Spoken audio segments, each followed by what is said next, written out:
Protest করতে পারে না। একটা গরু বা কুকুর তো চিৎকার করে হেল্প করে নিজের জন্য হেল্প ডাকতে পারবে না, বা ওকে ফাইট ব্যাকও করতে পারবে না। তো এটা খুব ইজি টার্গেট।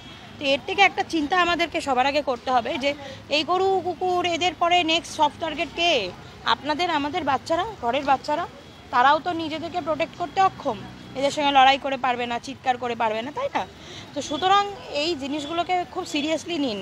দিনটা এমন আসছে, অলরেডি আমরা প্রত্যেক দিন নিউজ চ্যানেল খুললে দেখতে পাই যে কোনো না কোনো 2 বছরের, 3 বছরের, 4 বছরের বাচ্চা রেপ হচ্ছে। এবং আস্তে আস্তে আমরা আগে বলতাম খুব গর্ব করে যে শিলিগুড়ি আমাদের প্রাণের শহর, শিলিগুড়িতে ক্রাইম হয় না। এখন সেটা হাস্যকর জায়গায় এসে পৌঁছেছে এবং শিলিগুড়িতে রোজ ক্রাইম হচ্ছে। তো চিন্তা করবেন না, এই ধরনের ক্রাইমও আমাদের ঘরে এসে পৌঁছাবে। হ্যাঁ, তো আজকে যদি আমরা সতর্ক না হই এবং এইটা গরু ছিল বলে আমাদের যদি হাসি পায়, তাহলে অ্যাসিওর থাকুন যে এটা ভবিষ্যতে আপনার ঘরে, আমাদের ঘরেও এসে পৌঁছাবে।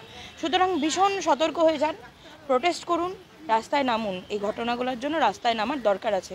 মানুষ বিকৃত এমন জায়গায় পৌঁছেছে যে নিজেকে এমন সুপিরিয়র ভেবে নিয়েছে যে যেই ঈশ্বরের, যে প্রকৃতির সৃষ্টি মানুষ, সেই ঈশ্বরের এবং প্রকৃতির সৃষ্টি প্রত্যেকটা জীব জগৎ, গাছপালা, সব কিছু।